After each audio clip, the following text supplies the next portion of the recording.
how have the best of the best sales negotiators, people like Brian Tracy, Dale Carnegie, Zig Ziglar, and many others achieve all of the sales performance that they managed to achieve? Well, in my experience, 14 years in business with many high stakes deals, a lot of high net worth individuals, I can tell you that it's not luck, it is pure strategy. My name is Robert, and today I'm going to take you through not one, not two, but 12 helpful steps that if you do these 12, you will be in a much better place. Your chances to close any deal that you actually should ethically close will skyrocket from whatever it is right now, 10% conversion rate or whatever you have, can skyrocket to literally up to 100%. Again, if ethically you should close the deal. So let's start with number one. Every good sales effort starts with being prepared. If you're going to talk to someone, do your due diligence on LinkedIn, check them out on websites, check them out, have they been on a podcast? What can you learn about them? Be prepared. If they represent a specific company, learn about the company, learn about how was last year for the company, learn about their services, learn about what goals do they have for this next year. Learn about every single thing you can. There's one rule that I have with regards to preparing for sales, and that is you can never over prepare. Write that down for yourself, someone. That's for step one. You can never over prepare. Always invest as much time as required, especially if it's a high stakes deal, if it's something that can change your life or change the business. It's worth putting in the time to prepare. The next point we're going to talk about is expectation setting. You are the person conducting sales, right? It is your responsibility to manage the sales cycle across all of its different phases. So when you first invite someone to a call, make it very clear. What's the expectation? It's an intro call. We're just going to meet. We're just going to talk. We're going to see if there are any synergies and so on and so forth, right? Anything that you actually want to set expectations on. At the very beginning of a call, say, hey, I scheduled 30 minutes for this call. Is this still okay with you? Yeah, it's fine, or I can go a bit longer, whatever, right? This is my agenda for today's call. Would you like to add anything else? No, that sounds fine, etc., etc. At the end of the call, right, you can say things like, okay, so this is what we've discussed. Shall we schedule another call for maybe the second week of whatever month, and so on. So literally set expectations every single step of the way. If something is confusing to you, if you do not know when you're going to speak next, if you do not know what they feel about something, if you do not know anything, then that's your fault. You should consistently set expectations. You should control everything that's going on within that sales cycle for that individual or for that company. Number 3 is something that I recommend everyone do, is always have paper trails and approvals. If you had a conversation with someone and you agreed on, let's say, 5 items, write a follow-up email, send them that email. Number 1, approve those things maybe even at the end of the call. After that, send them a follow-up email, say, hey, this is what we agreed, can you please confirm, so that we have clarity even in writing, and in case I missed anything, please let me know in this email. And then they need to reply saying, yes, I confirm, or whatever. So have paper trails and approvals, both recorded of online calls that you had, both in emails or text messages or however you communicate. Again, approvals on whatever it is that was discussed, and paper trail that you can take screenshots of the future, say, hey, last month you said this, is that still accurate? Or you said that you want to move on this before April. Well, now it's end of March. Should we move on this, right? So have a paper trail of everything, because that will help you in so many different instances, especially in cases of disagreements. You can show, no, this is what you said, this is what I said, this was the conversation 2 months ago. If that changed, no problem, let me know, but I can tell you that this is the information I had, and this is based on what you've actually said, right? That puts you in a state of power. People notice, oh, you're actually listening to everything I'm saying, and that will help you so much to not be seen as someone that they can just talk to and say anything to, because you actually take them seriously, and that helps you as a peer-to-peer relation. Maybe you're talking to someone that's 100 times wealthier than you are, or they have 100 times more decisions to make, but they know that whenever they talk to you, you're very serious, you're very on point. The 4th thing I'm going to talk about is objectives. make sure that whenever you talk to someone about anything with regards to sales, you need to understand their objective. If you're selling cars, you need to ask, what are you buying this car for? Is this a weekend car, that you're just gonna play around in, just drive by yourself? Or do you want a family car? How big is your family? Do you have 1 child or 4 children? And so on and so forth. Understand their objectives. Why do they want to do what they want to do? What is it that encompasses their goals when it comes to the specific thing that you're selling? Again, they wouldn't be in a showroom for cars if they wouldn't be interested in cars, or they wouldn't be in business if they wouldn't be interested in growing their business or innovating or having more clients or whatever it is that you sell that you can help them do more of. After that, let's look at the challenges that they have. So if you have a goal, let's say your goal is your personal goal is to get more muscular, right? Or to lose weight or whatever. Obviously, if that's a goal, that means you haven't attained it yet. So you have some challenges on that. And you can ask people, let's say you're a health coach, you can ask people, why do you think that you haven't reached that yet? Well, because I don't have time to work out, I don't have time to cook food, so I eat crappy, and so on and so forth. Anything that they can come up with as challenges, you note down. So now you have their objectives, you have their challenges, and now you go to the third item, which is solutions in their mind. Not solutions you come up with. It's solutions that they tell you. So you ask them very clearly, okay, so you have these goals and you have these challenges. What are some potential solutions that you've thought of? And they can tell you. So let them tell you, well, we've thought of maybe taking the kids to school a little bit earlier so that we have time to work out. My wife and I can go do this. Or solutions in terms of digital marketing. They can say, well, we've been thinking of maybe doing some more SEO. We've been thinking of doing some more sales in a specific country. Whatever the case is, rest assured that they have a goal, they have challenges, and they have also thought of the solution. Don't go into a sales call, especially high stakes with highly intelligent people, thinking that they didn't already think of a solution. Just because they haven't implemented yet does not mean that they don't have one that they're thinking of that they might want to pursue, or they're already starting to pursue. So it's best to know than to not know. Moving on from there, after solutions, you want to understand the value that solution or the accomplishment of that objective would bring to their lives. For example, if someone wants to grow their business, why do they want to grow that? Is it because they want to pocket more money for themselves? Is it because they want to extend to a different country? Is it because they want to exit? Why? What's the value for them? Is it because if they make more money, they can hire people to do whatever it is they do, and then they can spend more time with their family, right? So what's the value in their eyes? You need to understand whatever it is, whether it's business, personal, doesn't matter, whatever sales call you're in. Let's say, why do I want to be healthier? Well, because I became a father last year. I want to have even more children, and I want to be there even when my children are 50. I want to be there. I want to be active. I want to be energetic, right? I don't want to wither away. I don't want them to have to take care of me. I might have these very large overarching goals, and that's the value for me. Longevity, being there for the beautiful moments of my family, seeing my grandchildren and maybe my great-grandchildren.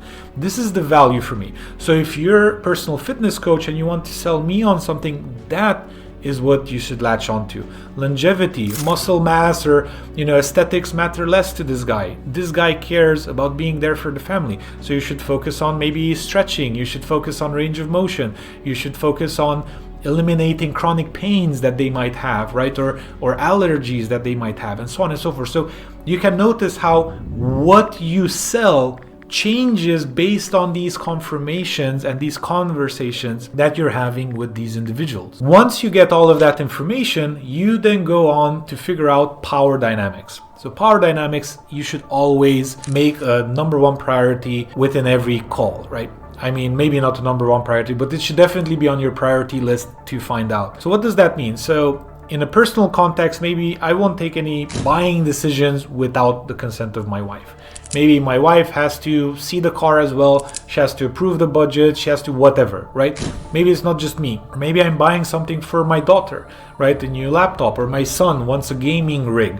I don't know what they want, right? Maybe my son needs to be part of that decision-making team. In business, the same. Even if you're speaking to the owner of a company, they might still involve 2, 3, 4 other individuals from the company that will be directly communicating with you. Let's say if you're selling them marketing services, you might work with the chief marketing officer and the chief revenue officer. You might work with both of these individuals and their adjacent team members.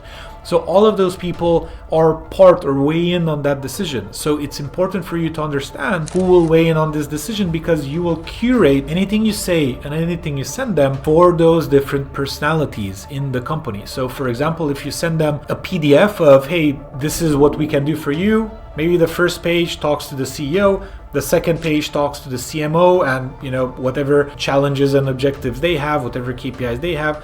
The third page talks to revenue in terms of sales, in terms of whatever. So anyone reading that document will see whatever it is that they want achieved, so that they know you're the best partner for that job. Moving on to the next item, we talked earlier about expectation setting, but I want to mention one thing that is crucial in terms of expectation setting, which is setting timeline. What are the actual timelines? I can't tell you how many people get this incredibly wrong, because they talk to someone and they're very excited because the sales call is going well. They really want a new website or whatever it is that they're selling, right? And the client is saying, oh, we need this ASAP, or we want this, very quickly, and so on and so forth. Whatever that conversation goes like, and the salesperson gets excited and he said, okay, we can send you a proposal or a contract tomorrow and we can start on Monday. But then the other person like, wait, no. We don't want to start on Monday. We want to start in Q2. And then you already lost brownie points, if I'm going to say it like that. Because now they know and they see you're talking of a different language. And now they're already starting to doubt what you understood of everything else they've said so far. Because if you misunderstood time, you might have misunderstood other things that they were saying. Like you're all getting excited and pumped up, but maybe it's a completely it's parallel conversation. So what you say, if anyone says anything that's not exact, say, okay, well, let's please define very quickly, because it means different things to different people. So does very quickly mean Monday or this month, next year? What does that mean for you? And now you're setting timeline expectations. Now they can say, we want to get everything sorted in terms of agreeing on things right now, and we want to actually start the website build in the beginning of Q2. Okay, perfect. So does that mean you would like me to put things together, put all of the efforts together, and maybe let's have another conversation to agree on deliverables, on timelines and things of that nature, and I will put a start date on the 1st of next quarter. They say, yeah, that sounds perfect. Now you're speaking my language. Notice how much stronger that is when you're literally setting expectations to the day. You can say, okay, next Tuesday, let's hop on a call. We're going to go through all of the efforts, and then next month, first, maybe whatever Q2 is, so you have April, maybe 3rd of April is the first Monday, right? 3rd of April, we're going to get going on this. So we will sign this document maybe at the end of March, on the 27th of March. How does that sound for you, Frank? So that's a conversation you can have, and people will see you're serious. They will see you're professional. Let's now go to the next step, which is a step around logic. Logic is the last step within the sales cycle itself that helps you tremendously. There's almost no way around this. If you're talking with someone that's very, very logical, they will dissect everything you say. So be prepared to dissect your own work. Well, how I do it is I practice a sales conversation before that conversation actually happens. I imagine, what will they say? What will I say? What will they say? What will I say? And I keep dissecting the entire sales process to get to a point where my logic would be flawless. And not because I want to manipulate on anyone, not because I want to show off that, oh my God, I'm so smart, I'm so logical with everything I say. No, simply because I do not want to waste time on 100 sales calls. If I can close a deal on 1 or 2 calls, I will do the best I can to do that, because I want them to take an educated decision very quickly, and I want myself to spend the least amount of time thinking, will they close, will they not, and so on and so forth. So I go to the call prepared and I use logic. Please focus on logic. Do not make statements that you can't back up, or do not make promises that you can't 100% guarantee or keep, or things of that nature. Use logic. For example, sometimes I own a marketing agency. One of my 11 businesses is a marketing agency, and people come to us and say, can you guarantee the number of leads or the amount of revenue that you get, and so on? We tell them, no. Logically, I can't guarantee. How am I supposed to know what's going to happen in September of 2026? I can't. No one can. Maybe God himself, but I've never actually met the guy. So if you have, you can ask him. But as far as I'm concerned, logically, I cannot guarantee an exact number or anything. Well, can you guarantee at least a minimum? Well, I can guarantee, if you want to, a minimum, but then I would have to add more money on top of the retainer because I need to protect myself. In the case of that guarantee having to kick in, I need to be able to work more or whatever that is. Otherwise, if you want the lowest price that you can get for this service, for this effort, then this is what you will have to pay. Again, I'm summarizing this. This can be a very long conversation and so on. However, be very logical in your statements. Make sure that they cannot contradict whatever it is you say. If they can contradict it, then that means somewhere in your phase of preparing for the call, you haven't prepared for that specific question, which will help you in the future. Moving on from there are a few more, let's say, additional items that I would like to talk to you about today. One of those is ethics.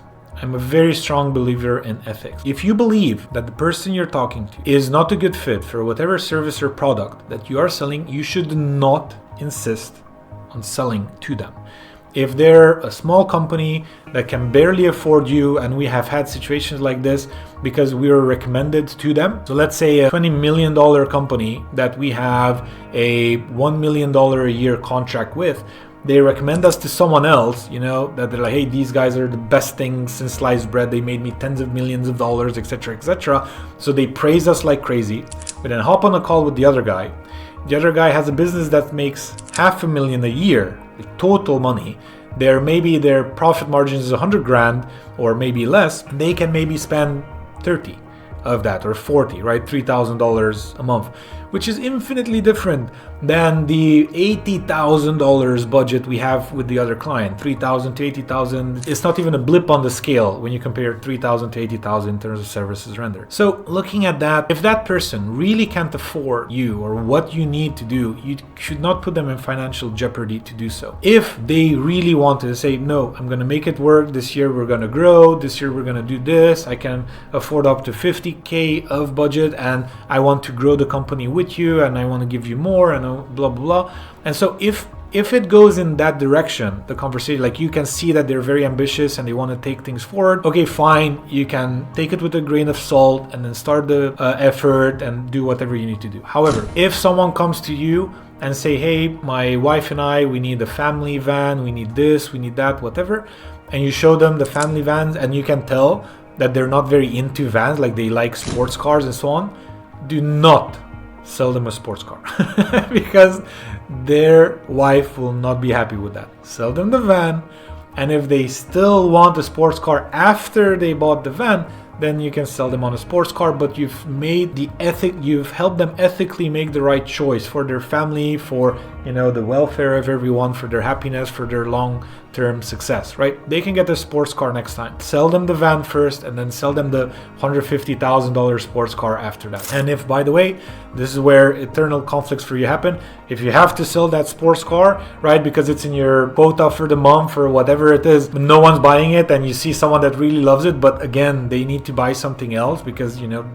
of their wife or whatever else, do not let your own agenda dictate what's best for your client. And this actually takes us very nicely to always generate win-win scenarios. And if there are 3 people, always generate win-win-win scenarios. I do that all the time, where we work with a lot of brokers. Whenever we buy or sell businesses, or whenever we render services from others, we work with consultants. So let's say the consultant comes to us and says, hey, I'm the engineering consultant or the IT consultant for these guys. I need someone that can give me developers we can do a lot of work with and so on. So in that case, I need to make sure that IT consultant that we're going to work with has the maximum amount of benefit from working with us. Maybe he makes extra commission, maybe we praise him to the client, whatever, so that their relationship with the client is improved and strengthened because of our 3-way relationship and so on and so forth. I need to make sure the client is happy. I need to make sure we are profitable. So again, focus on win-win scenarios or win-win-win scenarios if there are multiple people in there, because you will never regret, as far as, at least for me, I have never regret, even if I make less money, to help people, because sooner or later your biggest value, or the biggest value of what you bring to the table, is how strong your network is, how strong your reputation is. And if you keep making people winners, if you keep making sure that everyone that engages with you wins something, either they win the perfect car for their family, or they win great marketing services, or whatever it is, in your case, whatever it is that you're selling, they need to feel and actually win from that arrangement. And this can happen in many different forms. You know your business best. If you have any specific questions, you can ask us in the comment section below, or we have courses, we have books, all of those will be linked to below. However, let's now go to the next step, and that is the item of having options. You do not want to go to any high stakes call with any high net worth individual and pray, that I really hope this one deal works. This one deal will save everything, and so on and so forth. You want to go there with calm, with, your full mental capacity activated. You don't want to be stressed or worried and so on. Some people might argue that they perform better under stress or things of that nature. Fine. You do you, I do me. And in my case, it helps me to have options. It helps me whenever I sell a business to not talk just to one person that's interested in buying. At any point in time, I'm talking to 3, 4, 5 people. If I want to buy a business, I never just look at one business of one type that I'm buying. I'm looking to, let's say, if maybe I want to buy a restaurant, I will look at 3, 4, 5 restaurants, and I will have conversations with all of them, because I want to have options. I want to understand what are people asking for, what should I be looking at, and so on and so forth. I can work with consultants on the matter. They will basically give me options, because they'll say, hey, I helped that restaurant sell, they sold in this way, this is what the buyer cared about, this is what they asked. So have as many options as you can in life in general whenever something's important. Again, if you go back to the previous example of you being a health coach, don't just talk to one person and say, oh, this one client I'm going to work on with for the rest of my life. Okay, fine, maybe you will, but at the same time, maybe the most important thing you can do is talk to 10 people until you close the 3 that you actually want to work with, and you don't want any more clients, just those 3. I'm making this up, but again, have as many options as you can. That will help you be as calm as possible, as collected as possible in every single sales conversation. I hope this was helpful for you. Again, if you have any other questions, leave it in comments or send us emails. We'll have our email down below, or join our courses or buy our books, and then we will have thousands of lessons in those. Hopefully you found this useful, and I will see you soon. Bye.